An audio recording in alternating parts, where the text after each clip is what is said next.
This is Undaunted.Life, a man's podcast. I'm your host, Kyle Thompson. Let's get into it.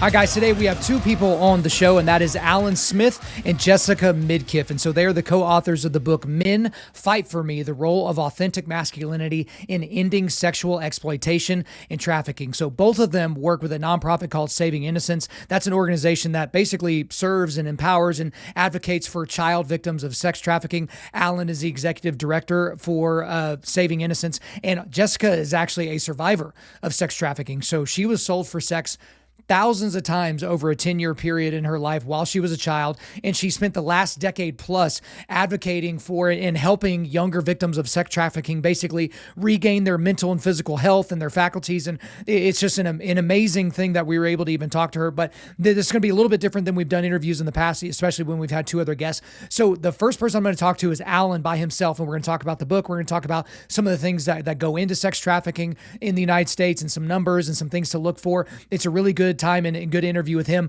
And then I'm just going to go right in. There's not going to be a break there in the middle. Maybe there'll be an ad that pops up, but then we're going to go right into my conversation with Jessica. And this is what I need to say. I talked to her for a long length of time. She and I did speak off air before I started recording the interview.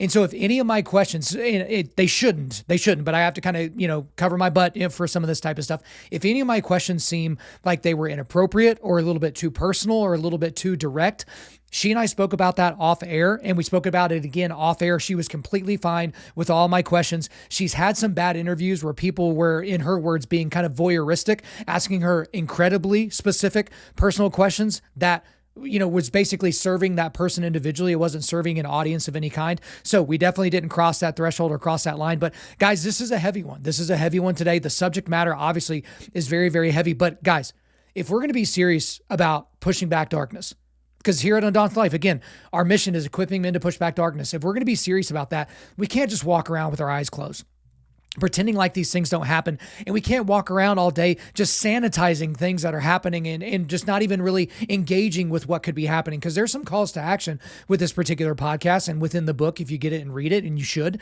But the thing about it is there is so much evil in this world that could be stopped if men just said, no more, not on my watch. It's not happening, right? And so that's the encouragement to a lot of you guys. Do not skip this one because it might be a little bit uncomfortable. Lean into this content. All right. So without further ado, let's get into it. Alan Smyth, welcome to Undaunted.Life, a man's podcast. Thank you so much. Happy to be here. Yeah, I'm glad to have you here. I'm actually not glad to talk about this subject matter, but it's an incredibly, incredibly important matter that we're going to be discussing today. I already warned the guys in the intro. It's going to be a little bit of a rougher one, but we're just going to kind of lean into it. But as a means of introduction, I guess, could you just briefly give us a little bit of your professional background and how you ended up almost like backing into working in the ending sex trafficking industry, if there is such a thing? Yeah, my name is Alan Smyth. I'm the executive director of Saving Innocence, an 11-year-old anti-human trafficking agency. And we focused on the recovery and restoration of child victims of sex trafficking.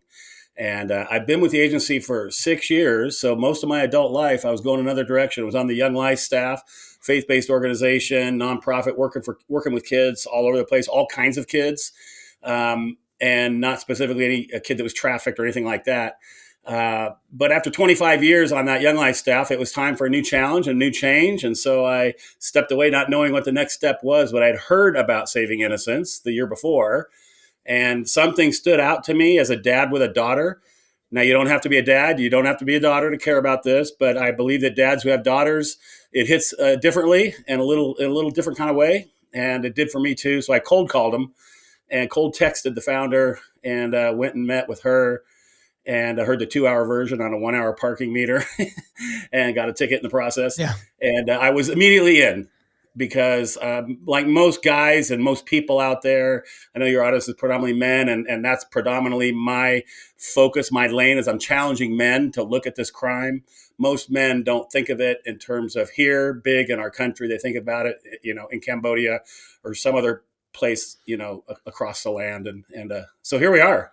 I'm here. I'm exactly where I want to be right now. It's a great space for me to be in, to challenge men and protect children. Well, let's go ahead and kind of dig in a little bit further, because everyone has heard sex trafficking. They've heard of child sex trafficking. They've heard of these things, but they're almost like they're on the periphery. They don't really understand. So if you could, and this isn't a quiz by any means, but I know you know a lot of this by heart, give us some numbers and some data to give our audience an idea of just how big a problem this is right now, specifically in the United States. And even beyond that, I think one thing that was shocking that I read in the book that we're going to talk about here in a second is that the average age of someone's entry into being sex trafficked is 12 years old. Now, that's the average. For those of you that aren't math majors, that means there's a significant portion of the people that are below the age of 12. But, kind of make this come alive to us a little bit with some numbers. Yeah, no, the people that count things, IJM is an organization that works internationally. That's what the I stands for. And they say 40 to 45 million people enslaved worldwide, globally. And that's more people enslaved than it is slavery. More people enslaved now than at any time in human history. If you bring it down now to our country, and that's where most people, if they've heard about child trafficking, they've heard about sex trafficking, they probably have thought about those other countries. What they don't know is it's made it to our shores in a big way. We focus on the child victims of sex trafficking, which is repugnant and repulsive. As you said, the average age of entry is about 12. Again, people that kind of monitor all these stats, and I'll say this up front, it is hard to get a hard number because it's not like a bank robbery. We know exactly how many banks there are. It gets robbed. There's video footage. There's 27 banks out robbed. We know that. This is in the shadows. It's in the darkness. It's hidden. It's not talked about. But the best estimates, and I think honestly this is conservatively probably a little bit low, the best estimates of children being trafficked in the United States, and keep in mind this is U.S.-born American citizens. These are not kids being shipped across the border, although that is happening to some degree for sure. Mm-hmm. But those numbers are around 300,000, near as we can tell, children being trafficked at any given time. We did some work in the state of Texas about a year and a half ago, 2 years ago. They asked us to come and consult with them because they realized they had a big child trafficking problem. And they determined there was 80 or 90,000 children just in Texas alone. And now you look at all the other big population centers and you get to 300,000 pretty quickly and pretty easily. Yeah, I think by state, the majority of our listeners to this show are in the state of Texas. And so that should be an eye opener for a lot of you guys that, there's this always, I have this kind of weight on me that I might've been in a diner somewhere. I might've been in a gas station with someone that was being trafficked and I was too, busy trying to pick out what chips I wanted or busy with something going on my phone. And it's just literally all around us. And in the book, you talk about, ways that you can kind of identify that. But in the book that I keep alluding to and that I keep talking about is a book called Men Fight for Me, The Role of Authentic Masculinity in Ending Sexual Exploitation and Trafficking. And we'll get into a lot as to kind of why you're framing it that way, why you titled it that way. But one thing that you brought up in the book that I thought was very, very interesting is the common misconceptions about how certain people end up getting into sex trafficking. We watch movies like that are sensational, like Taken or something like that. And it's this big crazy thing over a couple of days. And then the people are kidnapped and things like that certainly do happen. But what are some of the more common ways that people end up being sex trafficked? Yeah, the most common way that we see is the would-be pimp, the exploiter, begins to masquerade as a boyfriend, if you will. And he comes along, he begins a process where he's grooming her, if you will, befriending her, sees her at a bus stop or at a school or walking home somewhere. And that trafficker pretends to be a boyfriend, pretends to be interested in her. And for about 80% of the kids that we're working with, they're already in the foster care system. And most of those kids have incurred a devastating, traumatic, time period in their life before the trafficker ever entered their picture. They've been sexually abused, oftentimes by those that are supposed to be close to them, oftentimes family members. They put in the foster system. And now they're 10, 12, 13, 14, 15 years old. And they're yearning for what everyone at that age or any age is yearning for: someone to pay attention to them, to notice them, to care about them, to love them, someone to protect them. All those kinds of things are sort of the human desires of the heart of all of us. And in walks a slightly older male usually, and he starts saying all those things that she's always wanted to hear. Mm-hmm. And for this particular child, she's never actually seen a good, healthy version of a male in her life that has protected and loved her appropriately. So she can't tell the difference. She doesn't see the warning signs because it seems better than she's ever had before. And oftentimes it actually is in the beginning. And so they become, romantically involved. And at some point, it becomes clear that his intentions is that she's a part of his business model. And she realizes very quickly she can't say no. She'll be met with force, oftentimes lethal force, if she were to run or say, I don't want to do this. But, a lot of times it's really interesting, Kyle, because a lot of these young girls, mostly young girls, they in their mind, from what they can see, they are willingly going along with it because, well, he's my boyfriend and he loves me and I love him.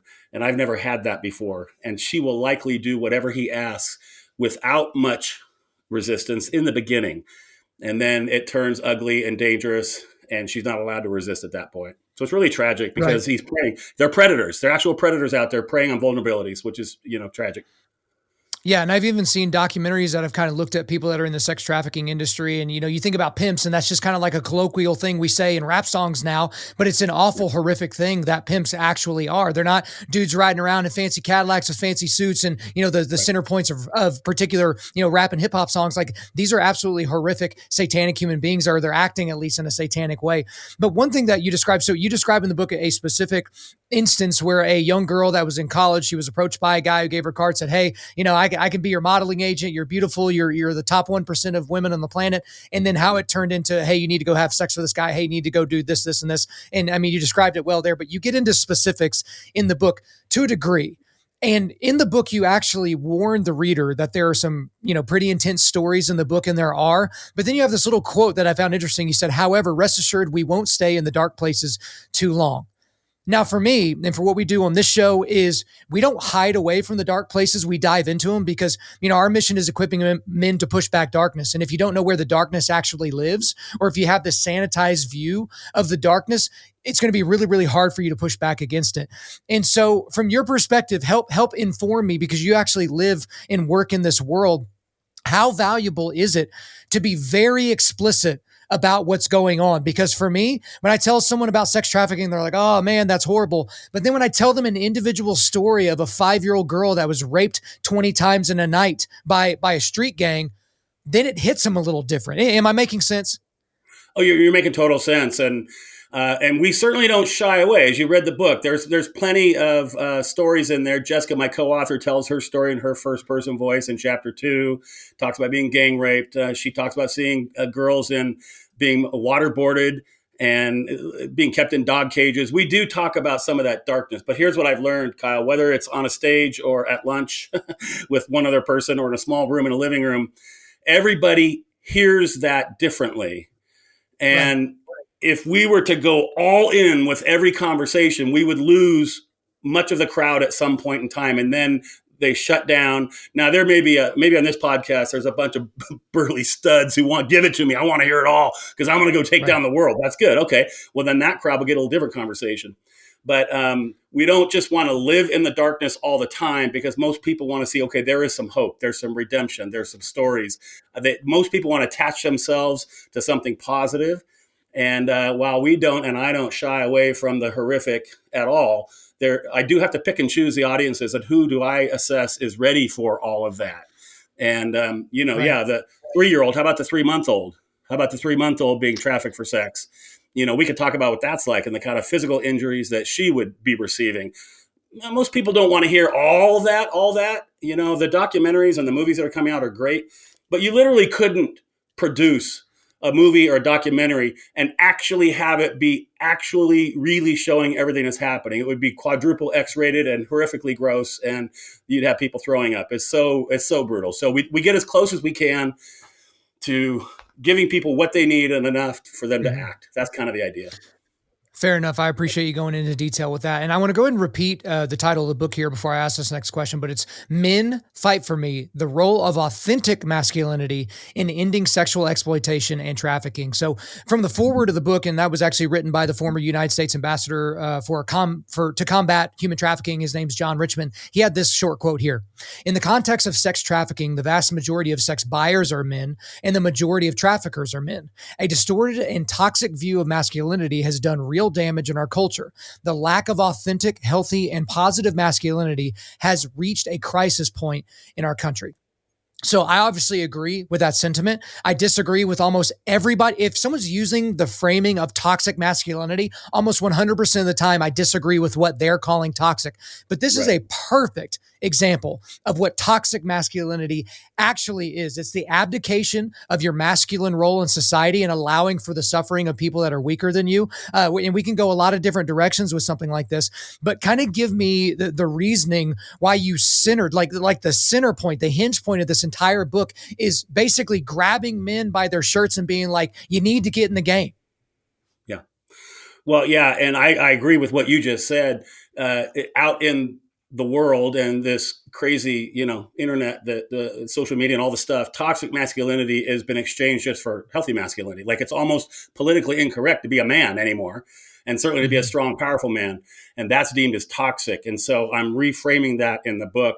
If you think about the idea of toxic, a toxin is some kind of a poison. If you drink, Drano or liquid plumber or something, you drink something bad, you got to get it out because it's poisonous, it's toxic. And so there is a version of masculinity out there that is causing damage. It's breaking down, it's demeaning, it's diluting life and health and wholeness. And that's the kind of masculinity that we want to change, the kind that brings pain rather than healing and strength. And so that, in life, when you can identify a particular problem, last year I had a little spot on my forehead. The doctor said, I don't like that. Let's take a look at it. Took a little piece out of it. He analyzed it and he said, yes, that's a little piece of skin cancer. Come on back in. We're going to dig it out. Great. It's gone. He was able to isolate and define what a problem was. I went in, it's fixed. Well, in this case, the problem is men. We are the problem. And someone might say, which problem you're talking about? I don't know. Pick any problem you might find. And I bet you find a bunch of idiot men behind it, causing it around the world. In this particular problem of exploitation all the way up into trafficking, it's absolutely men. They're by far the biggest number of buyers are men. By far the biggest number of sellers are men. And it is toxic and unhealthy and bringing pain and suffering and oppression. That's the kind of manhood that we're trying to eliminate from culture. We're trying to rebuild a positive, healthy version of masculinity. And those that have a personal faith, certainly, that will be informed on what a positive, healthy male is. But someone who isn't necessarily faith-oriented, there's also a healthy, stronger version of masculinity, of manhood that they can ascribe to as well. And that's what we're hoping to do, is change as many men as possible, because that's the answer to this problem. Absolutely. It's because if the men abdicate their responsibility, as I said earlier, it will continue to lead to the destruction of the Imago Dei, people that are made in the image of God. And Alan, just to be honest, before you even mentioned this in the book, all I could think about was porn. This is exactly what's feeding into this. It's just one of those things that people don't really realize, but there is a direct line, not a scattered line or a crooked line. There's a direct straight line from the use of pornography to the sex trafficking industry. But a lot of men out there and a lot of young men that listen to this show, they don't believe me. Like they don't believe me. They're like, hey, I'm just masturbating and I'm just using this as a masturbatory aid. It's no big deal. These women are rich. They're getting paid all kinds of money to do this. The men are there. Like there's a whole bunch of people there. Like no one's being hurt. These are just consenting adults. They're making the libertarian argument. Like, hey, what is it your reason to legislate morality? That kind of nonsense. But tell us about the direct role of pornography and how it really, really aids what's going on with sex trafficking. Well, you're right. And it's not a dotted line. It's a firm, thick black line. It's the on-ramp to the future buyers of sex and the future sellers of sex. It's an on-ramp to the future victims of sex trafficking. They say the average age of first exposure is around 8 years old. So you have a little 8, 9, or 10-year-old whose brain is not anywhere near ready to consume these kinds of images. They weren't meant to really ever consume them, but certainly at 8 or 9, they're too immature to even process it. And with the benefit of neuroscience, they can talk about the fact that it actually rewires the human brain. and they become addicted to this pornography, which is obviously an unhealthy, dangerous version of some upside down sexuality. Now, to get at what you're asking, here's the thing. I have a friend who's going to be releasing a really powerful documentary pretty soon. They're done with it. They're now in the process of figuring out who's going to buy it and how they're going to, make it available, et cetera. It's called Beyond Fantasy. When it comes out, get it. And he spent 5 years interviewing everybody in the pornography industry. So many of the actors, of the directors, the producers, all the way from the OG people who really even started it many, many years ago. And he said to me something chilling. He said, not some, not most, not many, but most. Most of the women, and men too, but most of the women that are portrayed in pornography, they're against their will. They're experiencing a form of coercion. We've had trafficking victims, actual trafficking victims, controlled and owned by a third party, forcing them to go to a motel room, forcing them to go into some kind of a movie set. They turn a video camera on. Now they're raped and gang raped. And that makes itself onto a pornography website where there's millions of views. And one survivor said, every time someone's watching that video, they're watching me being raped.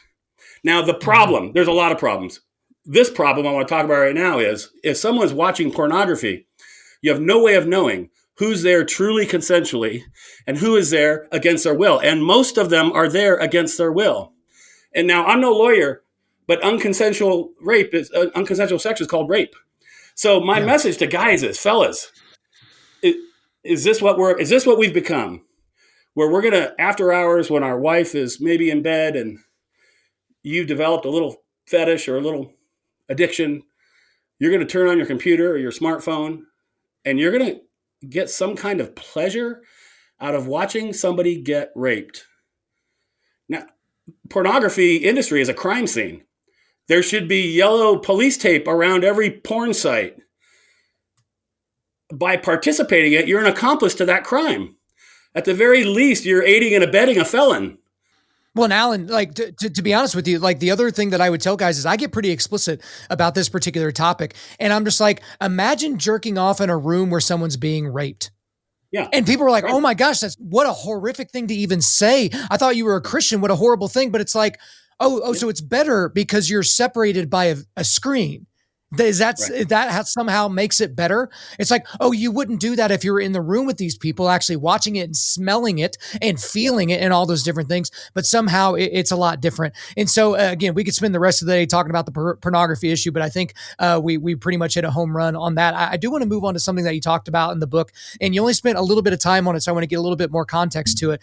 You talked about increasing the penalties on buyers and exploiters inside the sex trafficking industry. Now, for me, and I've said this many times on the podcast and I'll repeat it again, I think that rapists and people that are participating in rape should be castrated and killed. I think we should have the death penalty for rapists, especially for child rapists. I think you go straight to the front of the line, you get your one appeal, and then you're gone. So that's kind of how I feel about it. I know that's a fairly extreme position, and with the legal system in this country, that's not exactly a realistic position. But for you, when you talk about increasing the penalties on these buyers and exploiters, where would you like that to go? To what end?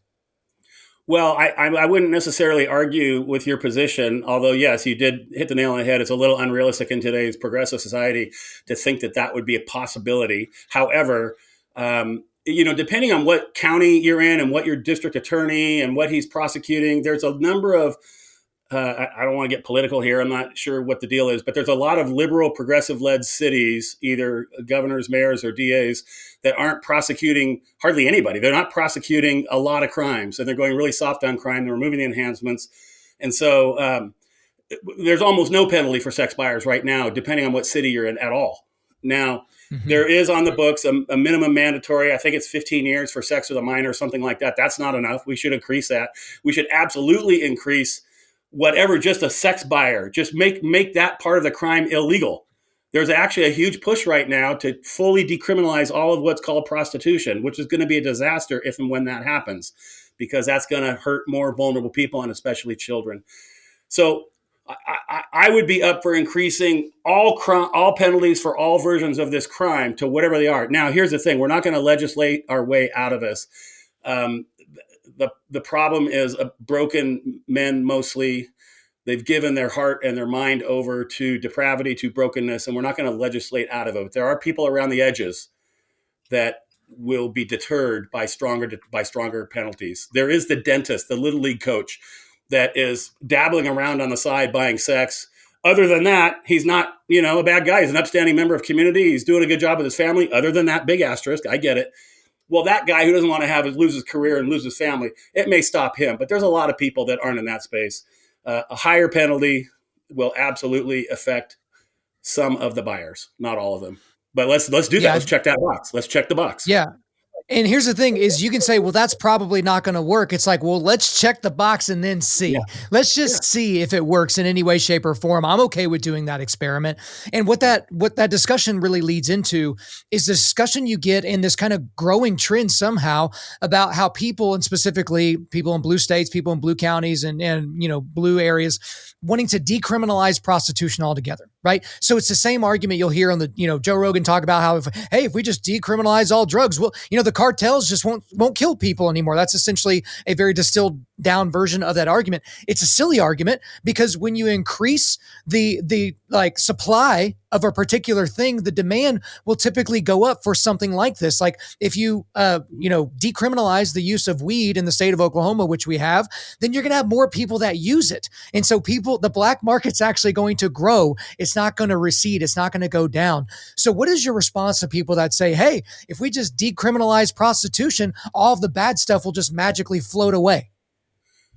Well, I would say that they're uninformed on the realities of it. And what you just said is exactly correct, that the market will expand. And what happens, we know every time there's an adult industry, there's a child industry joined at the hip. And so we can talk about adults who don't want to be there.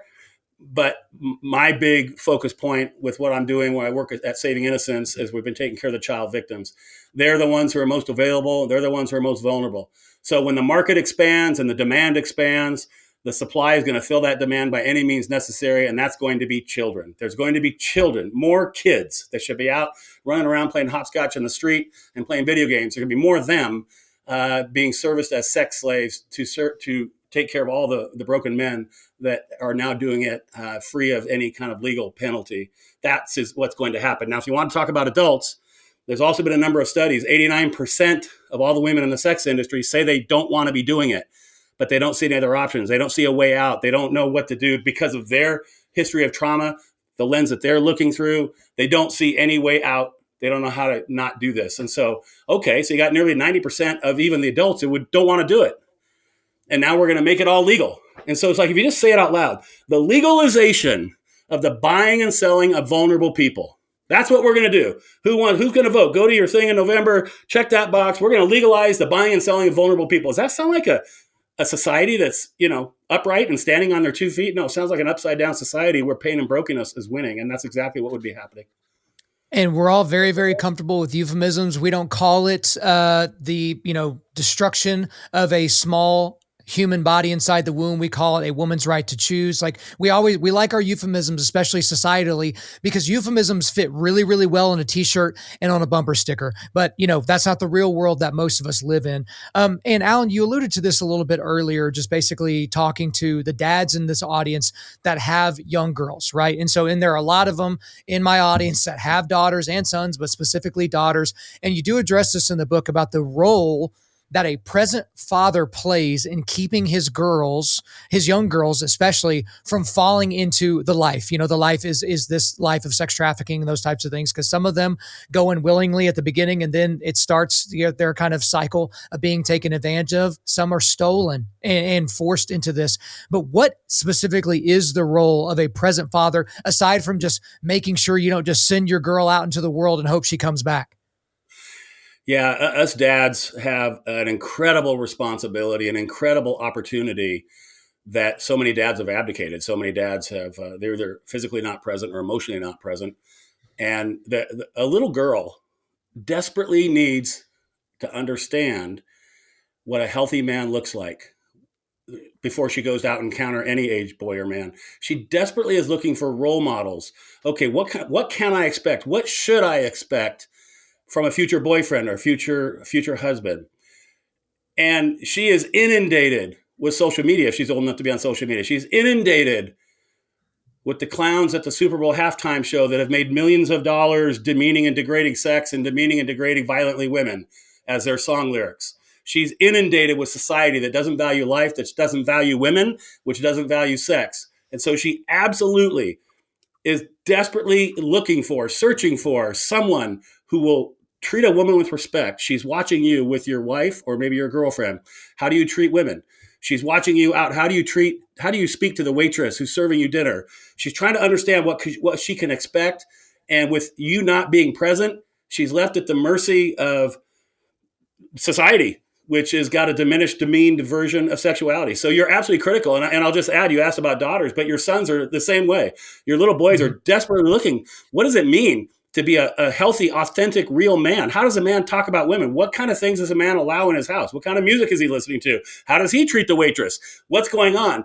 I need to learn about what I need to do to be a man, to be a healthy man, to be the kind of husband and father. And the best way, the only real way that your son or your daughter are going to be able to understand that is watching you. You're the greatest teacher and classroom they'll ever have on this topic. So men, absolutely get involved. And I would say sit on the couch, watch TV shows, commercials as they come on, hit pause. We now have technology. You can pause it. You won't miss it. You don't lose anything.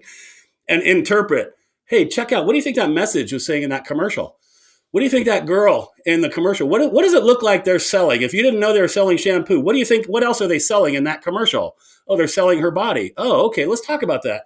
So I think a healthy male in the house interpreting life as it's coming. You don't have to look for it. There's a daily dose coming. And if your kids are old enough you gave them a smartphone and they're on social media, absolutely you have to be vigilant and be involved and interpret. Now, at some point, they're going to have to make their own decisions. And at some point, they do have to go to school and maybe go away to college, all those kinds of things.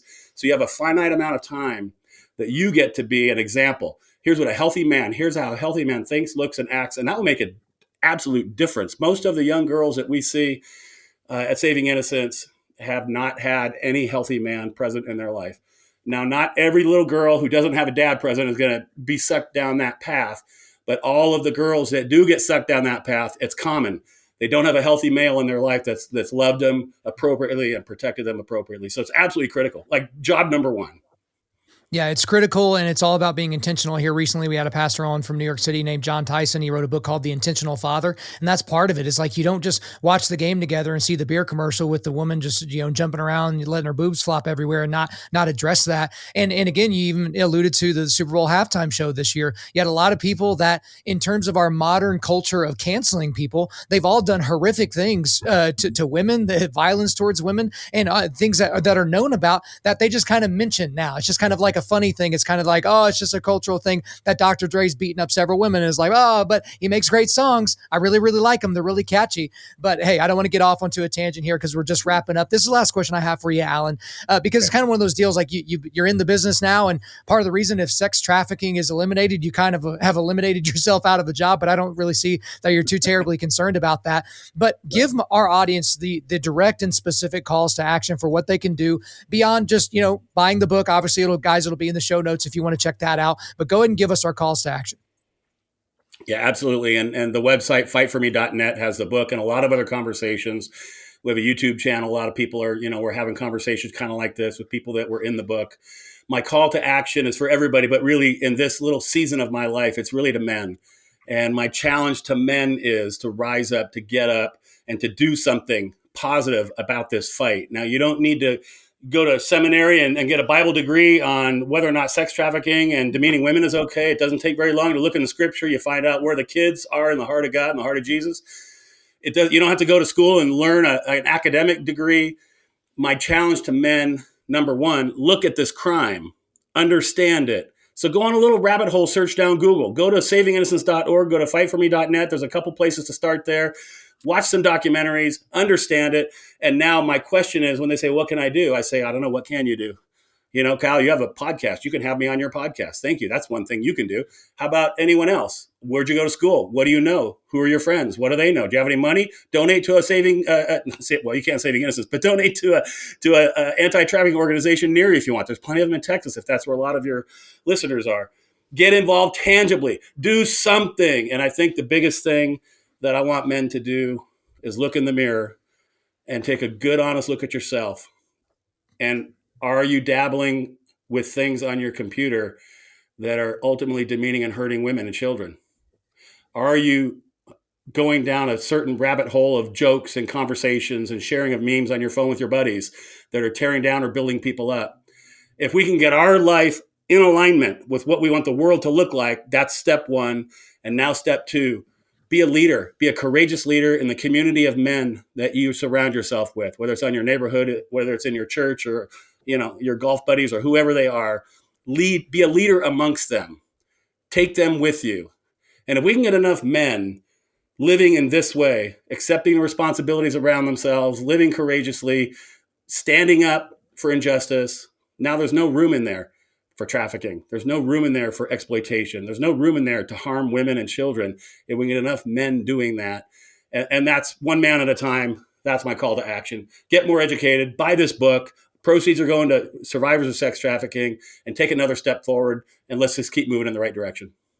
Yeah, and there's no adjustment too small. You mentioned even earlier, and I'll give just a small example. I was part of this group text for a group of guys that I love. They're great dudes, but these guys don't really come from a Christian worldview, so they would send memes and little gifts back and forth that had nudity and had different random things that I shouldn't be seeing that could be triggers for me. And I just told the guys one day, like via the text, I said, "Hey guys, this is my personal phone. Like I have this phone around my house and all these things. I don't want to see these images, and I don't want anybody else in my house to see them on accident either. If you don't mind, if you're going to send images like this, do it on a different text without me included." And none of the guys were like, "Oh God, what a guy. Are you just a prude?" And blah, blah. Every guy was like, yeah, man. Hey, dude, I'm totally sorry about that. I didn't even think about it. Guys, those are the small adjustments that you can make. But again, we've talked about a lot of stuff on this podcast already. I'm really glad that you came on, but that's all for me. Is there anything else you want to get off your chest? No, I mean, we could talk for 3 days if you wanted to, but I appreciate you giving us this platform and shining your light on this. We don't have a minute to waste, guys. We do not have a minute to waste. There's an urgent 911 emergency right now, today, tonight, within a mile of where you're listening to this podcast. Someone's going to be abused tonight and today. And we need to say no more, not on my watch. And I'm here to help. And I hope that this book is helpful as well. All right. Alan Smyth, thank you for coming on Undaunted.Life, a Man's podcast. Thanks for having me. Jessica Midkiff, welcome to Undaunted.Life, a Man's podcast. Thanks for having me. I'm happy to talk to you today. Obviously I wish it was under different circumstances, but you're used to that because of the work that you've done. And as I said in the intro, you've spent the last decade plus, so 10 plus years, advocating for and helping younger victims of sex trafficking to really regain their mental and physical health. And that's not something you can just, flip a switch or snap your fingers and do. It's a long and arduous process. And the reason why you're able to do this is because you yourself were a longtime victim of sexual trafficking. And you talk about this in the book. I've already introed the book earlier on that you were a part of, and you've detailed some of the things that kind of befell you in your life, things that you couldn't help or control. And really for you, I know it's a rough place to start, but we talked about it off air, guys. So she's definitely expecting it. But, as early as the age of 3, you were the victim of sexual abuse. And that's just kind of something that you were around. So if you would kind of give our audience an idea of, for you personally, what that was like as a child, because I know there's a lot of folks that, are potentially confused about what that could look like. They're thinking about it through the lens of an adult, but they have children. And so they just want to kind of know, so how'd you go from, suffering such abuse as a young child to where eventually you were being trafficked yourself? Oh, yeah. So, of course, it details a little bit in the book, but I was abused early on, and I don't remember every single bit of it, but I remember parts of it. Mm-hmm. And it was very violent. It was very manipulative. It was no healthy, real adult, especially no healthy, real man, would ever look at a child and say, "Hey, this child is super attractive. I'm going to do what I'm going to do." It was just kind of like, I'm a biracial. Obviously, I'm biracial. I was a biracial child. At that time, there were people out there that were mixed, but where I grew up, it wasn't a lot of them. And so whatever the attraction was to my physical appearance, like I couldn't speak from that lens, but it was there. And I think it was also a power move as well, just because at that time my mother was also being abused. And then she came to find out that I was also being abused by the same person. And it looked really hard. And from an early start, I thought that's what life was supposed to be. That was my norm. So these adults that were supposed to look after me and protect me and love me, this person was doing, everything in the opposite fashion. but saying that he loved me and that he cared about me. So love early on was mixed with abuse, and that was my norm as a child. And then moving forward from there, once you've been victimized, a lot of times people tend to be re-victimized over and over again because of like the stage that's already been set for them. So the set for me was, I'm a sexual object. That's all I'm really ever going to be. And, I started conducting myself as such without even really understanding that that's what I was doing. And a lot of our kids go through a lot of that conditioning early on too. And that's how you can find yourself being the prey of someone that doesn't have good intentions, outside of a family unit or, outside of where you're supposed to be safe. So I came into a number of characters over my life that sexually objectified me. And kids, definitely the kids that we work with, come into these characters on a regular basis. So it's like, okay, well, this is what I'm good for. This is what it's supposed to be. Sex and abuse constitute love. And I need to try to find love as much anywhere I can, because every person wants to be loved. Every person, craves companionship. And for us, it just looks different. It's not healthy. It's not normal. And so for someone to say, hey, I love you, we can make it big, we could do this, we can do that, that seems appealing for a young person. That seemed appealing for me. And that was one of the ways that, generally speaking, on how I got into being commercially sexually exploited. And so with that in mind, something that you brought up that I kind of keyed in on is you use the word norms quite a bit. And you said that this was your norm. This was the norms that you had basically gotten used to. Did you have a sense? Because again, we're thinking about this as adults, so it can get a little bit scatterbrained. But when you're a child, when you're 3, 7, 10 years old, like when you're that young, did you have a sense that that was broken though? Because it was your norm, but did you have the wherewithal to know this is immoral, this is wrong, this isn't, or because I know some victims have felt like, oh, if I think this is wrong, it's something wrong with me because obviously this is normal. Does that make sense? Yeah, no, most definitely. I mean, it felt wrong because, it's Okay. like abusers, they say, oh, well, we're going to keep it a secret because people won't understand, Yeah. our love. Or, like, I'm an adult, you're a child, who's going to believe you? Or, so even if you have that initial fight back, like I always say, one of the first words to come out of a child's mouth when they're growing is no. That's like one of the first words aside from mama, Mhm. dada, whatever, right?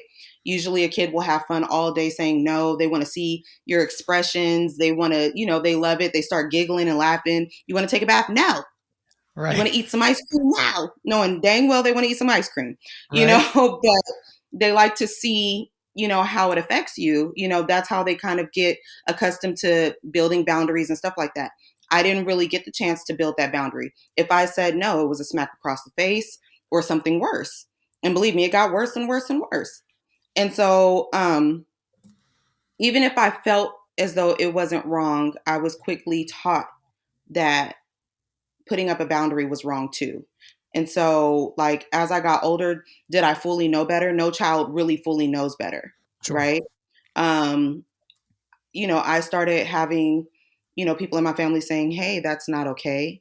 Hey, that's not right. Because I would act out some of the sexual abuse things that were happening to me, and I would act them out. And, I remember putting on a show because kids love to put on shows for people they love. And I was at my grandparents' house one day. I have a whole bunch of aunts. I stack on all these different clothes. I sit my grandparents down on the piano chair, which I have their piano now. And I'm like, I'm going to put on a show for you. So I started dancing like a ballerina and doing the whole thing. And then it turns into a full on striptease. My grandfather was caught off guard. My grandmother, being a preschool teacher, she was like, oh no, something's wrong. And Mhm. I remember she quickly grabbed me and I was like, well, didn't I make you happy? Because it made my abuser happy. And I didn't really care about him. I cared about them and I wanted to make them happy. Early on, I started seeing myself as a sexual object. A lot of Mhm. our kids do that, where it's like, well, it makes this person happy and these people over here that I love, well, I'm going to show it. So it takes someone saying, no, that's not okay. What's happening, what's going on, what's wrong, to kind of set something within you. But as time went on, because I was already groomed to be a sexual object, I learned how to keep certain things a secret. I still maneuvered as a sexual object. I learned that saying no would get me in a lot of trouble or get me harmed. So I always said yes. I've said yes up to adulthood. for a lot of things, which Right. played a part of the re-victimization. Yeah, but we fight against that with the kids that we work with too. Like they'll say no to certain things with us, but they'll be in like all kinds of different dangerous situations. And we'll be like, well, why didn't you say no? Which I mean, we know, but we ask. And Mm-hmm. it's because they want to sustain the level of violence, or they don't want any violence inflicted on them. So they're more so compelled to say yes in those harder situations and no to when someone's helping, because when someone's helping, it doesn't seem real. So, the norms are literally switched. Right. Even if by that time the kid knows, it's already switched. It's a condition. So the norm is abuse, sex, everything, relationships are transactional in every sense of the word. Like it's just a huge switch for the kids we work with. Right. And we'll get back more into your personal experience, but I was going to ask this a little bit later, but it's pertinent now. Mhm. How do you go about rehabilitating a child? Because even just some of the stuff you described right now, I know is absolutely breaking the hearts, hopefully, of every single person that's listening to it right now. But whenever you work with a child there at Saving Innocence, and you start taking them down the path of kind of rebuilding them mentally and physically, how in the Mhm. world do you even do that? If that's what their paradigm is, if this is what normal looks like, how do you switch that 180 degrees? So that's a loaded question. Yeah, of Um, course. so the biggest thing that we start out with is meeting the child and showing them that we're not going anywhere. Regardless of whatever they say they do, it doesn't matter. They can cuss us out and call us everything but the child of God, and we're still going to be there. So that's the base. And we're trying to show them that we are safe people. We don't want anything from you but to help you. We want to walk through life with you until you feel as though you have it yourself. Hmm. And then also too, like I said, the relationship building, helping kids with like some of the regular everyday things in life, okay, you're moving into your first apartment, woohoo. Or, oh, you're signing up for school. Great, let's do this. Oh, you need to buy some, like those simple little things that we would do with our kids, we're doing with them no matter what age they are, what stage in life they are. There's a big thing that we kind of base how we work with the kids. It's called, one of the things I use is the continuum of abuse. So it's kind of explaining what the child has gone through a little bit. Hmm. And then we also use the, what is it called again? I can't think of it right now. It's all good. So basically, there's different stages. Oh, stages of change. It's the stages of change model. So where they're pre-contemplative, contemplative, Hmm. and it just keeps going across the board. So we know how to come at the kid. If the kid is, for instance, pre-contemplative, they're not seeing a problem with the life that they're living because their support system is the exploiter and the people that are in that subculture. So we try to just add ourselves to the equation and not remove everything else, so to speak. Right. So we're removing the child physically, but a lot of times too, if we're like, your pimp is horrible, these people are horrible, they don't love you, they don't care about you, we've noticed over time that wrecks the kid. Right. So they're like, well, then who am I? Where do I go? So we try to meet them where they are, not remove everything, so to speak, but we do remove them out of the situation. So it's like, okay, well, you called your exploiter. All right. Well, how did that go? How does it make you feel? Like we go through these little things and Hmm. stages with them. And then if they're contemplative, they're like, you know what? I'm kind of thinking like this isn't the life for me. And usually the child has suffered like some type of heavy assault or something really heavy has gone on. And they're like, maybe I shouldn't be here. Maybe I do need help. So if they're contemplative, then we start working on that plan and meeting them where they are there. Oh, okay, well, look, we have this housing over here. You want to get out of the shelter. You want to do that. Like whatever it is, we start building that, but we build new people into the support system, which we're Hmm. part of that. And we take our community partners as well. We also, of course, the geographical stuff will move them the majority of the time. Um, Therapy is another big thing where we try to push the therapy. We ask the children to look to their higher power. And we say higher power because we understand that every child doesn't believe in God. And we know that there are cultural differences.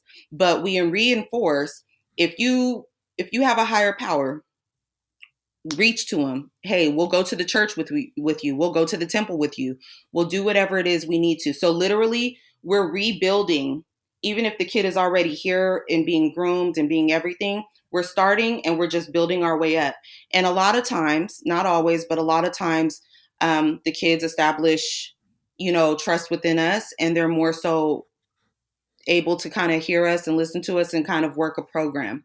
But every program is different because every kid is different. So yeah, you have 50 kids that come in and they've all been commercially sexually exploited, but each one of their exploitation is different. So we try to Yeah. meet them at those points. So, every kid that's been commercially sexually exploited was not molested as a child.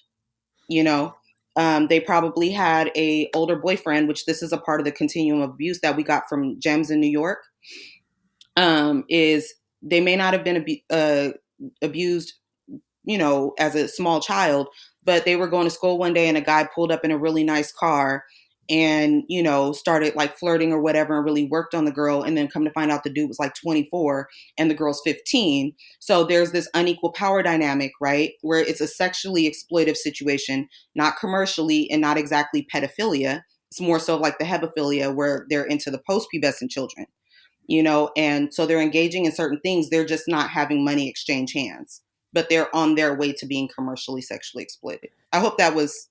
No, that's great. And you made the main point there, Jessica, which is it's very contextual to the actual child, right? And so you can't have this one size fits all. Okay, we're just going to put you into this mold and all of a sudden you're going to come out on the other end better. And I know there's a whole lot of stories and a whole lot of context there that we don't really have the time to get into. But I do want to get back to even for you specifically, because you mentioned that you were put into the commercial sex trade business. I believe that was around the age of 10 years old. And I think you, if I remember correctly, that was about 10 years worth of your life that you were commercially sexually trafficked. And so that's astonishing for people to hear and that's something that I talked about with Alan, to where it's like, I like I don't like it, but I feel it necessary to go into the darker sides and giving the details, because when people hear sex trafficking, they just kind of fill in the blanks with stuff, but they keep it fairly sanitized. They keep it at an arm's length so they don't have to really deal with what that looks like on a day-to-day basis. And that's certainly not what I'm advocating for you to do, but describe to us kind of in your own way and in your own words, however you'd like to describe it,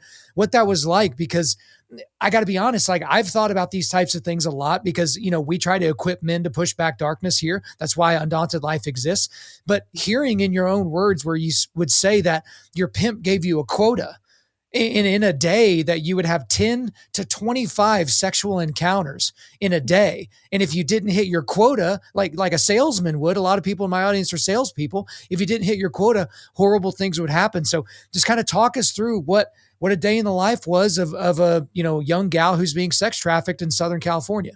Yeah, well, so my story is really complex. So we tried to put some markers in there because that it would just take probably 10 books, literally, Right. if that. But like a typical day, it varied because I went through different stages of commercial sexual exploitation throughout that time, where it was survival sex, where it was, the boyfriend like, hey, I got this friend, and I owe him money and I'm gonna get beat up if I don't, and I had to do that. Or, or it was the full blown in the life, on the streets, online, on everything. And for that portion of it, I actually was forced to work in what they would call shifts, right? So like how a regular job, they have shifts. So I worked in what you would call almost like 72-hour shifts.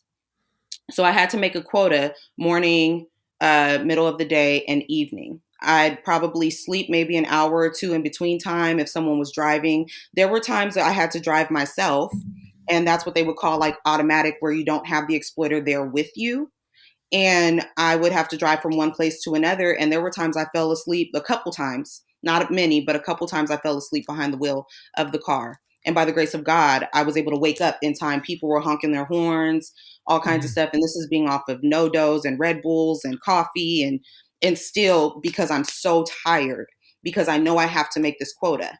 And if I didn't make it in the first shift, I had to make the quota for the second shift and whatever I didn't make in the first. So at the end of the day, if I didn't reach my mark, I was tortured, I think is the best or more general way to say it. It wasn't just a beating, it was actual torture, and rape. So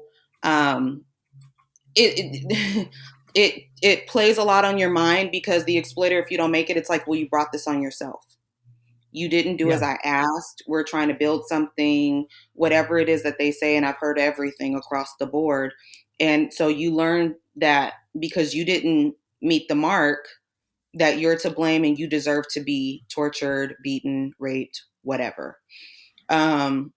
And there were a lot of times I did hit my mark and still suffered some type of beating or rape. And so it's basically how everything is set up is to keep you wondering, keep you guessing. You don't have an understanding of like real time or days, whatever it is. You just don't. You're constantly on the go. Nothing is like a regular day for like the business person. So if the business person doesn't meet their quota, it's not exactly gonna keep them from paying their bills or their mortgage or whatever the case is. But if they don't hit the quota consistently, then okay, those things will probably come into where it's like, okay, got to do something because we're going to be homeless. Mm-hmm. If you didn't hit your quota for one day in that life, it's not the end of the world, but we don't know that. We're taught that it's the end of the world and we're going to be out on our butts and we're useless and just the whole nine. So in the life, the exploiters do use the business model. But they just use it, I guess, the way that they use it. So, it's a business for them, but we don't understand in those times exactly what it is that they're doing to us. I learned some years back that that's what they use, the business model. It all made sense to me when I learned it. And it's the same thing, but not exactly the same thing. We're punished severely if we don't meet the mark. And sometimes the exploiters make the mark extremely high where it's like, okay, how am I going to do this? And then other days it's you make it and you still not good enough. But if you do it at a job, you're good enough. Even if you get halfway there, you're good enough. But for us, it's never good enough. But that's a ploy to keep us in the life, to keep us dependent on the person that is abusing and selling us. Right. Just to keep that cycle going. And one thing that I appreciate that you've done, and I want to make sure that I can make this transition with my own vernacular, is you keep saying exploiters, exploiters, exploiters. Whereas, most people would just refer to them as pimps, and you've used the word pimp as well. But something that was interesting as I was thinking through how I was going to prepare for this interview is we kind of live in this culture where being a pimp is a cool thing, right? Like, oh, that dude's a pimp. Or, oh, look at that guy in that Cadillac and the nice suit and the cane, and like, oh, it's a pimp thing. When I was in junior high, the first cologne I ever owned was a bottle of Pimp, right? Because it was from like, I don't know, like Gadzooks or whatever, like crazy store that was, like Hot Topic or something, wherever that was. And that's like, oh, that's what you want to be, right? But what that word is it's describing a horrifically evil human being. And so for you, like, and I don't know what kind of music you listen to, but even in pop culture, whether it's rap music or hip hop or in a lot of, music or in a lot of like movies and television entertainment, there's always kind of that character, that pimp type character. How do you feel about that when you see people that just look at that thing and they're like, they have no idea. They have no idea what a pimp actually is. And yet they're like, oh, that'd be cool. Yeah, no, I mean, we've definitely been living in a society where it's like, it is so cool to be a pimp. You got the girls, you got the money, you got the ride, you got this, you got like everything. And really it's been set up that way, right? Is for everybody to think like, oh, this is the cool person. But to be known as someone that's being bought and sold, it's never been a cool thing, right? It's disgusting, it's dirty, it's nasty. So they never made, excuse my language, but they've never made a perfume called hoe or prostitute, right? Because if those words are stuck to you, it's like you don't want to be aligned with that. Even though in this culture now, to be commercially sexually exploited, it's popular as well too now, extremely. So, but with the culture with the pimp thing, so it's kind of almost like people don't know. They see like the Huggy Bears and they think about like Dolomite and stuff like that, those fun caricatures. They don't exactly think of like exactly what they're doing. But pimps are so skilled to not fully exactly show you what it is that they do, right? They're going to only show you the glamorous side. And it's really messed up that there's glamour for pimps, but there's not glamour for the people that are being exploited. So, it irks me. I still listen to rap and hip hop. Some of this newer stuff I can't really catch on to because I'm older, I'm like, what in the hell are they saying? No one knows. No, all of it's mumbling, but like I grew up listening to Dr. Dre. I grew up listening to Wu-Tang Clan and I grew up listening to Snoop Dogg and Tupac and all of them too. That's a part of the culture. But do I listen to it as frequently? Probably not. I listen to more so oldies now, I think. Like the Tempries, the Temptations and, whatever. And I listen to my country music. I listen to my pop. I listen to my rock. I listen to everything. Mm-hmm. Am I in tune with a lot of the hip hop and the rap anymore? No. Do I still listen to it occasionally? Yeah.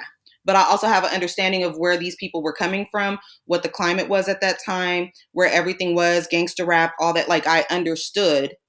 And I think a lot of people don't understand. They kind of think of it as like it's glamorous. So someone that didn't grow up in that culture, they're going to see it as glamorous. Someone that grew up in the culture, I understood what they were talking about. Was it Mm-hmm. exactly right? No, but I understood it.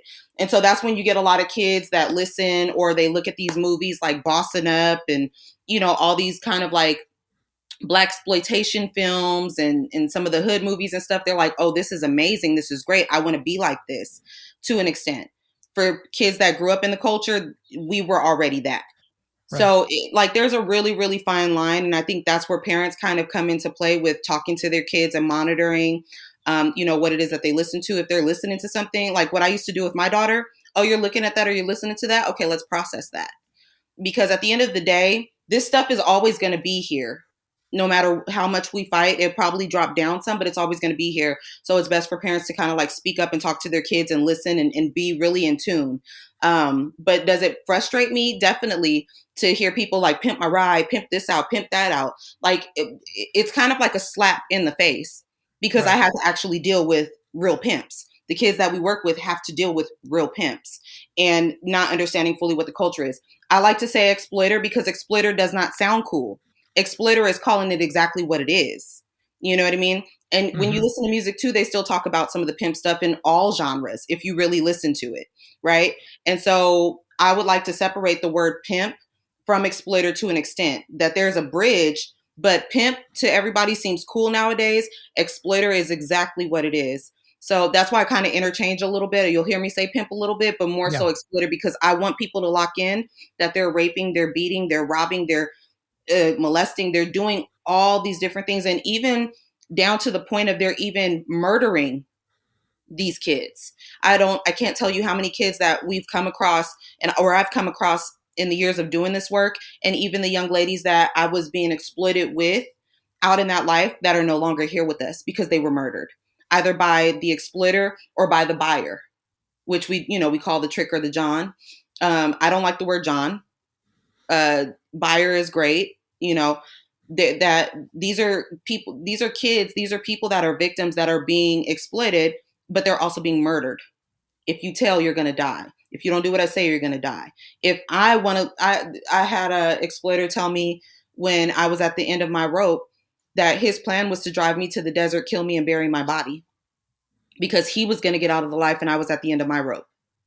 Like, how selfish is that and how sick is that? So people need to understand what comes along with that pimp word, and people need to understand that this is an exploiter, this is a rapist, a killer, a beater, all these different things. There's nothing glamorous about being an exploiter. Yeah, it's not an aspirational identity. But you're this suburban kid listening to this music or watching this, television show or something like that. And you're like, oh my gosh, wouldn't that be awesome? But again, they don't show everything. Like, you don't get everything in the lyrics. So I'm glad you kind of set the record straight about that. But for you, Jessica, around the age of 20, you actually made it out of the life. And so you've used that phrase a lot. Like, that's what a lot of people talked about. Like, that's kind of when you started your transition out.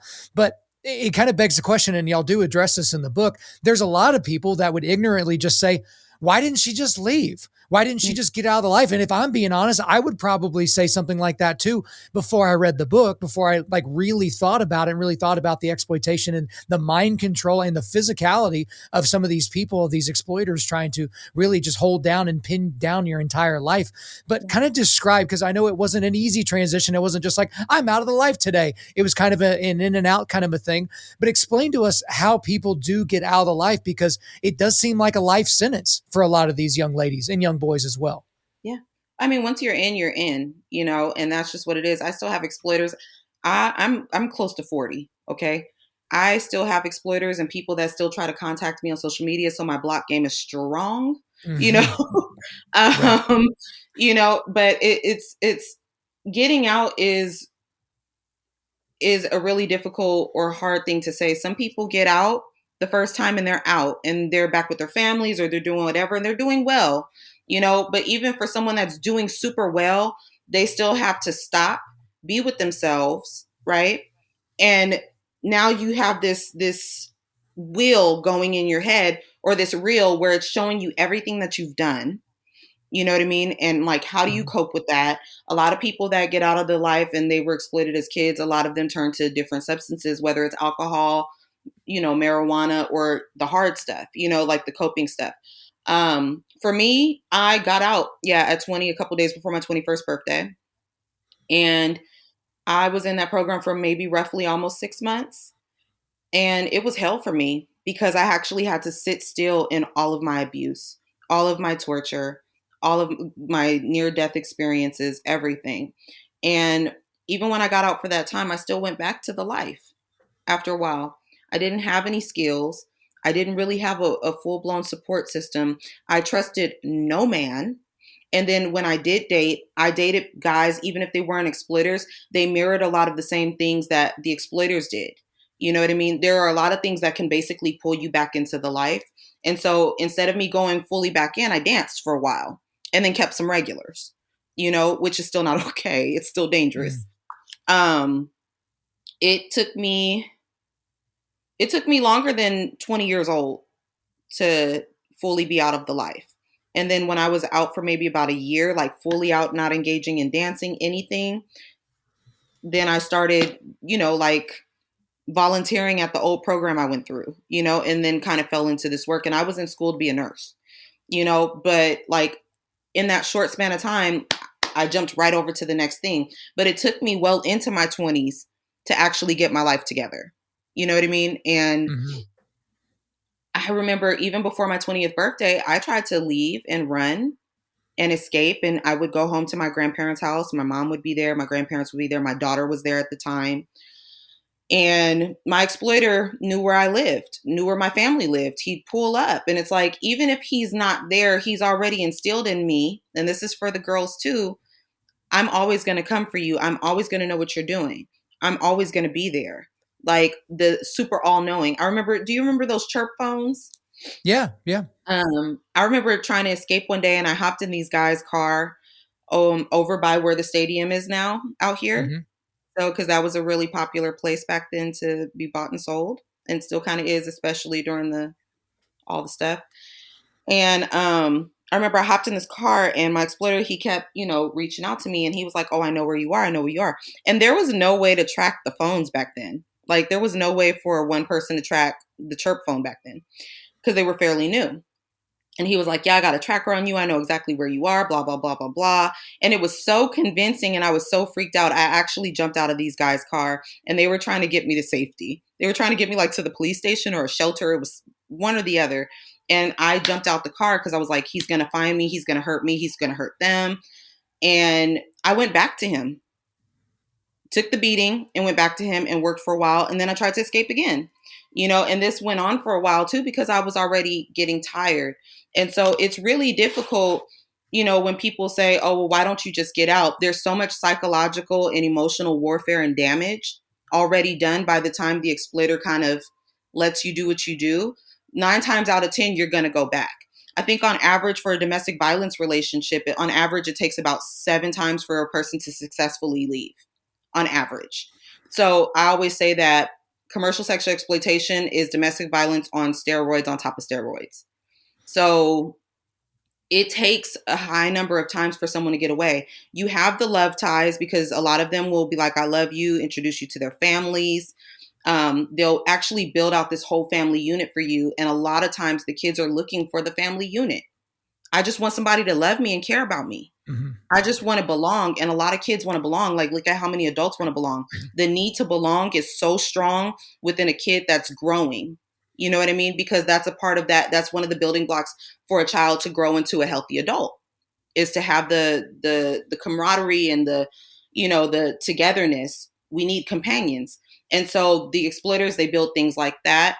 Or say if they don't build a relationship like that, they'll take pictures, like nude pictures. "If you leave, I'm going to post these at your school.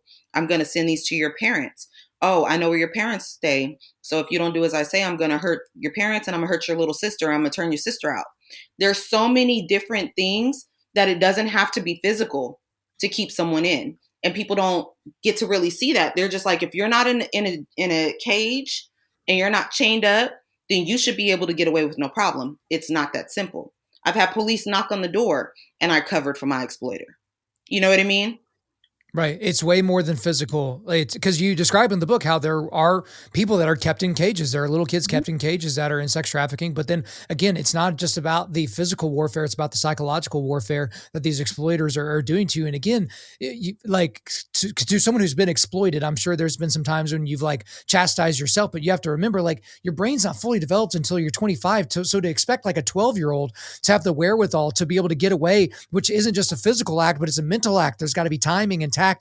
Like that's just not really in the cards for a lot of these people. But the thing is that you did eventually get out, and you had this quote. It's a short quote from Men Fight For Me that I thought was interesting. So I'd like you to give me a little bit more follow-up on it. It says, looking back, I feel as if God was pushing me out of the life and making a way of escape. Now, of all the people that I know of, you are one of the people that are in the category of individuals that can be very, very angry at God and or say that your life is proof that he couldn't possibly exist because of all the horrific, terrible things that have happened to you. And yet you've mentioned God in this conversation. You mentioned God in the book. You obviously seem to be a woman of faith. So walk me through that you could still cling to something like that. Whereas most people who typically have a very easy, sheltered life would say, well, look at all the bad things happening in the world. How could I believe in this, creator God that absolutely loves every single one of his beings? Walk me through that. Yeah, no, I mean, I definitely turned my back on God at times in life because I was like, if God is real, then why am I going through this? Like, was I a bad person? Or, you know what I mean? As a kid, I questioned it. But I think one of the big things that like kind of I was able to like maintain some type of faith. My grandmother was a huge prayer warrior. My grandfather was a pastor. And the level of prayer that I felt like people, some people are like, oh no, like prayer doesn't work. I really do believe prayer works. And there were times literally one time, I'll talk about one time in particular, just to give a little context. I was going on what they would call a date when you're being bought and sold. And I'm in the car with this guy, and this guy is like, literally, as we're driving closer and closer to this destination, he is losing himself. He's losing his mind. And I remember we parked and I'm talking to him, and he turns to me and looks at me, and then I can't do this. I can't do this. And he's rocking. And it wasn't like, oh, I can't sleep with you or whatever. This was something dark and sinister. And you could see him, he's reaching like he's going to do something. And I'm speaking to him and I'm like, oh, you don't have to do it if you don't want to. It's all good. And I'm talking him out of it. So I'm thinking at the time that, I'm doing this like, my mouthpiece is just so sharp that I talked myself out of being raped or killed, or both. And it was so funny. I got a call from my mom, and my mom, she could sometimes feel when something was happening, and she was like, your grandmother told me to call, and your grandmother hasn't stopped praying. Your grandmother's in like, she's she's praying. And my grandmother was bedridden at the time, very sick. So she couldn't do a lot at all. She really couldn't do anything. And my grandmother would just pray. She would go into this thing. She can't hear anybody. She's just praying. And I really do believe that she prayed me up out of that, because it just so happens how it all went, the timing and everything. And my grandmother is like spiritually in tune. And I do believe that people can feel one another, especially when they love each other. And then when they have God that's tying it all together, they can pray you out of some of the craziest things. And not saying that, if my time came, then God was probably like, you suffered enough, come home. But it was kind of like, God was like, nope, it's not your time yet, and so like, that was one of the things that got me out of, that kind of reinstilled kind of more faith in me. And when things would get crazy, I would just start praying. And for a lot of it, you could see that there were things that eased up or things didn't happen. I should have been dead a long time ago, at least a dozen times. And somehow I'm still here. And so, God's always played a part, but he wasn't huge, but God knew I needed him. It's kind of like he was there in the midnight hour every single time, because he's like, your story's not done. You're not done. And now I know for sure, full circle, I was meant to go through certain things. Like, God didn't do it to me. God steps back, right? And he allows. I was supposed to be here so I could help other kids where their faith may not be as strong as mine was. And mine was shook, So it's kind of like, God is like, you have this capacity to bring others closer to me. And so that's how I've kind of taken that whole situation. And I would pray. And for the few good things that did happen in my life, that was God. I wouldn't be anything without him. Do I still struggle with my faith sometimes? Yes, but I don't struggle with God. I don't know if that makes Right. sense. I No, it know that absolutely makes sense. yeah. And And so and what we have a lot of kids that go through not believing in God, and I'll sit with them, and they'll ask me like, "Why do you believe in God if you can't see him?" And I'll be like, "I don't have all the answers, but I know I feel him. I have faith. I've seen what he's done for me." Well, how do you know it's not you? Hey, you know what? I don't know, but I choose to believe. And when I say, usually if I tell kids I choose to believe, they're like, "You choose it?" And that's one of those openings, you know what I mean? Because they're like, "Oh, there's a choice," which a lot of kids have choice removed away from them. So I've used a lot of my higher power, blessing, faith, and not just outright telling them God and Jesus, So in a way, I'm a warrior for God, I guess, in that way. But Yeah, and yeah. I think, when you're talking about God and leading people to the Father, like there are times when you do that explicitly and you show them the gospel. But as long as a lot of the stuff you're doing leads them to the good news, that's the redeeming word, and that's what we get when we see in the first four books of the New Testament. But even something you said earlier, just here recently, a very very close friend of mine suffered a deep personal tragedy, and I know that people are going to try to say silly things like everything happens for a reason, but they mean it secularly. Or, even other people on the like crazy side, they could be like, well, there must have been some sin in one of y'all's lives because of something that happened to you, that kind of a thing. And the thing about it is like when you assume that there's no good that can come from a situation, you're assuming the judgment seat and the viewership of God, because while you were in the life, I bet you there's a lot of people that would have been very self-righteous in saying, there's no way God could possibly allow this. Look at what's happening to this poor girl, Jessica. And yet here you are today, close to 40 years old, saying, no, I had to go through that so God could use me. It's just an incredible indictment for people whose faith is so small because they've led such an easy life and they don't realize it. And their faith can just be pushed over with just like the smallest little breeze because they just haven't really ever experienced anything. I know we're running short on time, but I did want to ask something like this. And this is, it's somewhat personal, but I think that we came to a little bit of an agreement off air that, we have some good comfortability in terms of this conversation, but I am curious, how difficult is it for you as a grown adult woman who's no longer in the life to be in a committed relationship with a man? You've mentioned earlier in this podcast, earlier in this interview that, trusting a man, like you couldn't trust a man for good freaking reason. Yeah. I mean, you had every reason in the world not to trust a man. So, do you have that capability to be in that type of a committed dating or marriage husband type relationship? Do you feel like you have that in you? I know that's a personal question, but on the other side, do you feel like you could come to a place where you could forgive, or have you forgiven your exploiters? Because these men branded you, right? They altered your body in more ways than one, right? I mean, you have a cover up tattoo on your neck because you were branded for one of your exploiters. So that's a lot in one question, I realize, but I know I'm trying to mush some things together here towards the end. But just Yeah. walk me through that if you don't mind. I've dated and I haven't really picked great guys, but I think part of it too is like I'm still not fully trusting. Right. I struggle with different levels of intimacy. I struggle with, of course, the trust is a really big one. So without trust, you can't really achieve full intimacy. And I'm not speaking of like sex. Sex is a whole other ballpark where I lose connection with the sex.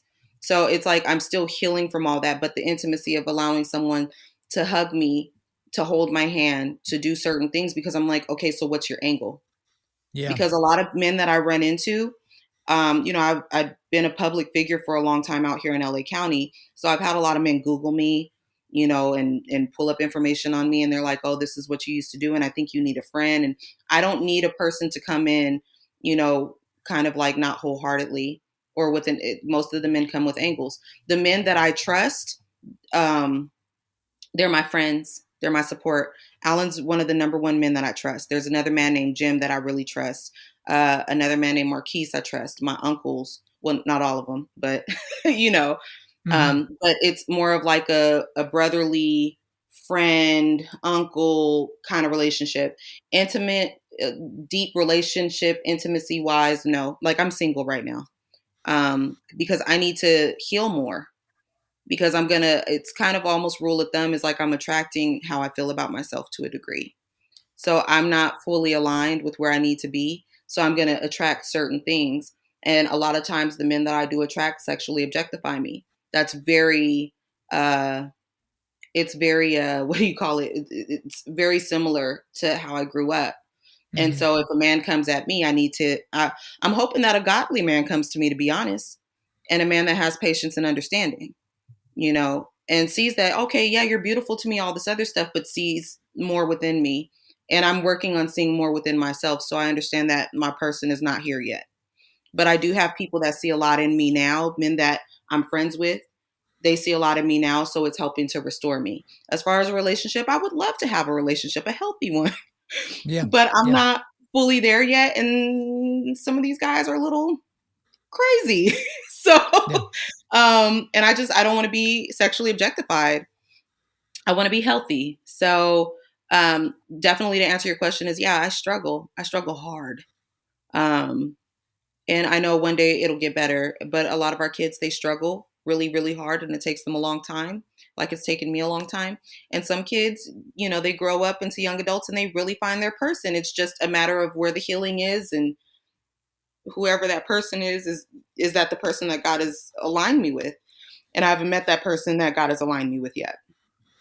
Right. Well, I envy your perspective and your strength. Again, reading what I read and knowing what I know about your story, to hear you saying these words, it's a little bit shocking, and it'd be even more shocking if I didn't believe in a God and a redeeming, all-powerful God. But last question I have for you, because this is kind of our call to action, with all this as well, because there's one quote specifically from you in this book that's haunting, and haunting is the only word I can think to apply to this. But I love that you said it, because it put guys in the mindset of, you've got to know this stuff is going on. So I'll read it back to you here. Tonight, when you tuck your kids into bed, you can imagine the hundreds of thousands of kids just getting ready to go out for quote unquote work. My hope and prayer would be for you to be impacted enough to ask more questions and ultimately get involved in this fight. My only request of you is that you respect me for sharing all of this personal information enough to take some kind of action. Children and young women like me need you to fight for them. And again, the name of the book is Men Fight for Me. So I know you're talking to the men. The audience you're talking to right now is overwhelmingly men. So take us through why you decided to do that quote, because I felt like it was a very powerful way to end your contribution to the book. Yeah, because men are needed in this fight. And so, like, past experiences, like, men haven't always respected me speaking up on my story or speaking on the story of others. And it's like, to listen to it and see it through a different lens, hear it on a different level, hear it deeper, that this isn't just an inner city thing. This isn't just a minority thing, or just or a white thing, or a boy thing, or a girl thing, or, don't categorize it.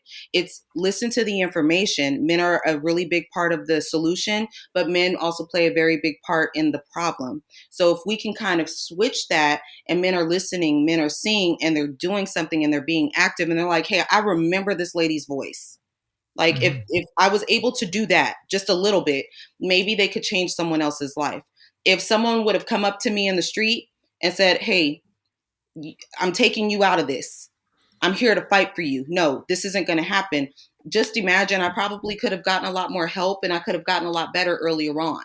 You know what I mean? It's men, biologically, however you want to say it, are protectors by nature. You know what I mean?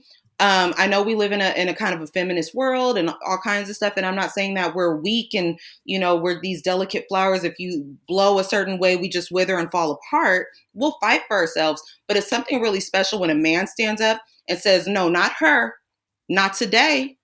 Nah, she ain't got nobody to fight. I'm going to fight for her. That backing, it's the dual. That's how God created us.